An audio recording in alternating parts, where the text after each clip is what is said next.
Good morning, students. In this video, we are discussing about the something just like hidden goodwill. Sometimes the firm agree to settle the retiring partner's deceased partner accounts by the payment of lump sum amount. मतलब कि कुछ हो सकता हो उसकी जो हिस्सा हो जो हमारा पार्टनर्स है रिटायरिंग पार्टनर्स है उसको कुछ अधिक पेमेंट किया जाए, है ना। तो वह जो है जो अधिक पेमेंट किया जा रहा है वह एज ए शेयर ट्रीटमेंट होगा।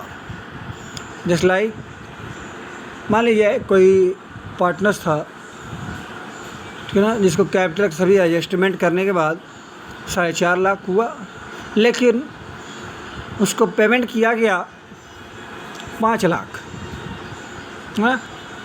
तो अब जो 50,000 की एक्सेस है वह होगी हमारी ट्रीटमेंट एज ए गुडविल, ठीक है। तो जो हमारे कंटिन्यूइंग पार्टनर्स हैं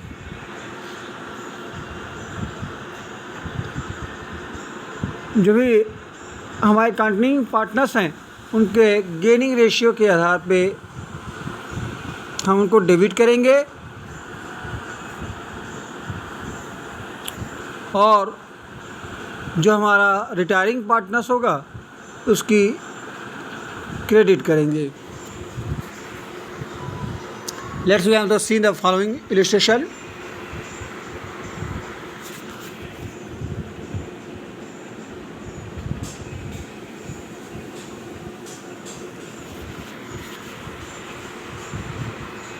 ABC are partner share profit ratio 1:3. C retire and his capital after making a adjustment for reserve profit revaluation stand at 1,20,000. A and B agree to pay him 1,50,000 in full settlement of his claim. Record the necessary journal entry for the treatment of goodwill if the new profit share ratio is decided 1:3, ठीक है। तो amount agree to भी इसका देखें हम लोग कि full settlement कितना हुआ 1,50,000, जबकि उसकी टोटल सी की कैपिटल कितनी थी एडजस्टमेंट के बाद 1,20,000। तो हमारा जो 30,000 है वह हुआ हमारा हिडन गुडविल। इसकी एंट्री कैसे होगी? जैसे मैंने बताया कि कंटिन्यूइंग पार्टनर्स जो होंगी उनको हम लोग करेंगे डेबिट, ठीक ना। क्या हो जाएगा जर्नल एंट्री के रूप में A capital account debit, B capital account debit, और जो रिटायरिंग पार्टनर हैं उनको करेंगे हम लोग क्रेडिट टू सी कैपिटल, है ना। अब वह कैसे होगी अमाउंट जो 30,000 है वह गेनिंग रेशियो में होगा, है ना। तो गेनिंग रेशियो निकालें ए और बी का, तो उनका न्यू रेशियो कितना है? गेनिंग रेशियो बराबर क्या होता है? New ratio minus old ratio, है ना। तो 1/4 माइनस 1/6 इक्वल टू 1/12। उसी प्रकार बी का निकालेंगे हम लोग 3/4 माइनस 2/6 इक्वल टू 5/12। मतलब उनमें 1:5 का रेशियो है गेनिंग का। तो जो 30,000 है वह हम 1:5 के रेशियो में ए और बी में डिस्ट्रीब्यूट कर देंगे, ठीक है। अब बात करते हैं डेथ ऑफ ए पार्टनर, है ना। On the death of partner the amount payable to him is to be paid to his legal representative. Legal representative कौन आ जाएगा? पत्नी, पुत्र, पुत्री या अदर जो भी है ना।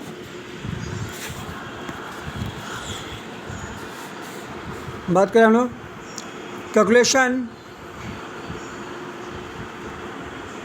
Of the total amount due to representative of deceased partner. जब हमारा पार्टनर रिटायर हो या मर जाए, डेथ हो जाए, तो उसकी ट्रीटमेंट में कोई भी बदलाव नहीं होता है। सब कुछ ट्रीटमेंट हम वैसे ही करते हैं, बस अंतर यही रहता है रिटायरिंग और डेथ में कि हम रिटायरिंग में उस पार्टनर को पेमेंट करते हैं और जबकि डेथ में हम उसके रिप्रेजेंटेटिव को पे करते हैं। लेकिन accounting treatment same to same वैसे ही रहेगी, उसमें किसी भी प्रकार के कोई चेंजेस नहीं होंगे, है ना।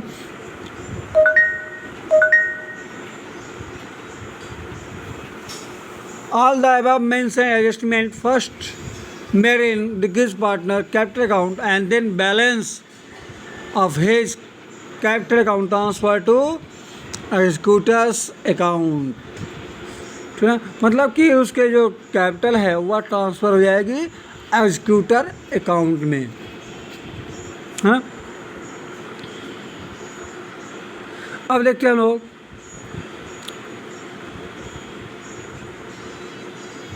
calculation of profit. If the debt partner occur on the any day during the year, the executor of the deceased partner will be also entitled to the share of profit earned by the firm from the beginning of the year till the date of his death. Such profit may be ascertained from the any one of the following method। अब देखते हैं on the time. यहाँ पे दो basis हैं, time के basis पे और दूसरा है टर्नओवर या सेल्स के बेसिस पे। सबसे पहले हम लोग देखते हैं टाइम के बेसिस पे। In this method we have taken into the consideration the profit of the last year at the time and the time for which remain the partner during the current year. On the basis of last year profit, we shall calculate the proportionate profit up to the date of and the calculated the deceased partner's share। Illustration देखें।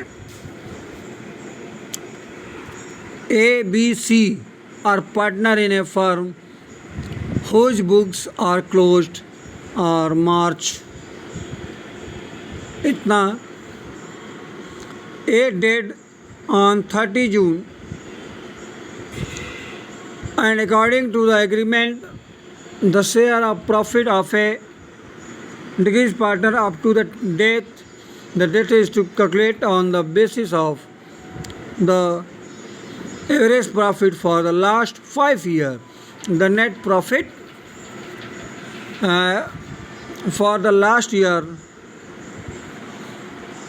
5 years have been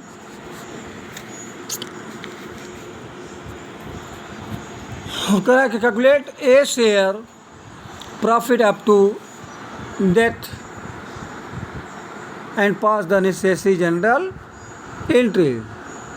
तो यहाँ पे हम total profit gain कर लें, जो 5 साल का है सबको हम ऐड कर लेंगे और इसके बाद से निकाल लेंगे हम एवरेज प्रॉफिट। तो एवरेज प्रॉफिट देखें तो हमारा आया 10,800।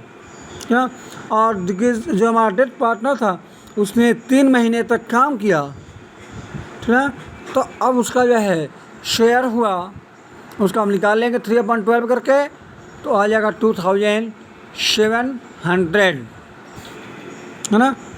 और 1/3 मंथ का इतना शेयर प्रॉफिट हुआ। और जबकि वह जो है पार्टनर, इसमें क्वेश्चन में कहीं भी कोई फिगर नहीं दिया है कि उनके बीच में रेशियो क्या था, तो हम लोग ये मान लेंगे कि उनमें इक्वल रेशियो था।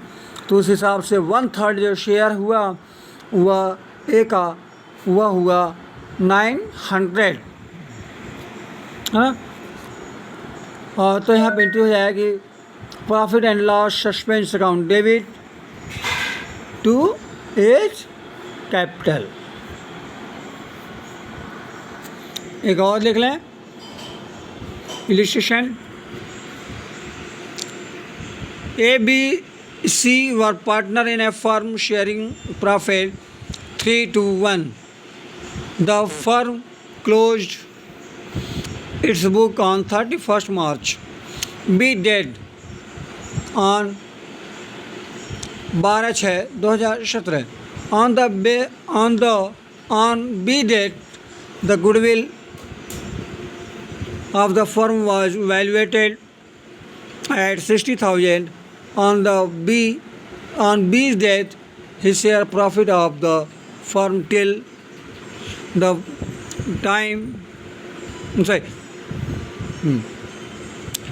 time on the death was calculated on the basis of previous year's profit, which was 1,50,000.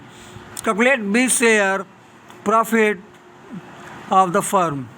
Pass the necessary entry for the treatment of goodwill and B's share of profit at the time of his death. है ना। सबसे पहले हम working note की बात करें कि B's share of goodwill, अब इनकी बी की रेशियो क्या है 2, तो 2/6 है, तो 60,000 टोटली हमारी गुडविल रही है, तो इसको हम निकाल लेंगे। This will be debited to the capital account of A and C in the gaining ratio, है ना। और गेनिंग रेशियो में ये 3:1 कहाँ से आ गया, क्योंकि जब उनका कुछ भी नहीं दिया गया है A और C का, तो मान लिया जाएगा दे हैव द इक्वल। ठीक है, अब देखते हैं second case. Number of days from March two 12 जून, हम लोग इसको काउंट कर लेंगे कि वो 1 अप्रैल से लेकर 12 जून तक कितने दिन हुए, तो हुए हमारे 73 डेज। अब 20 शेयर का जो है प्रॉफिट हम निकाल लेंगे, उसका टोटली हमारा जो प्रॉफिट रहा है वह रहा है 1,50,000 और उसकी रेशियो है 2/6 और उसने 73 डेज में ही काम किया है, तो उस हिसाब से हम कैलकुलेट करेंगे तो आ जाएगा 10,000। अब इनकी जो है हम लोग इसकी जेनेटिव पास करते हैं। जैसे मैंने बताया था कि जो रिमेनिंग पार्टनर्स रहेंगे, उन कंटिन्यू पास रहेंगे, उनको हम लोग करेंगे डेबिट, और जो डेथ होगा उसको हम लोग करेंगे क्रेडिट, है ना। तो आप लोग कैलकुलेट कर सकते हैं। उनका हमने गुडविल की ट्रीटमेंट कर लिया, हाँ, और अब जो है जो भी उसको शेयर देना है, ठीक है, वह जाएगा सीधे profit and loss account, suspense account debit to B's capital. आज के इतना ही। कल हम लोग बात करेंगे on the basis of turnover and other.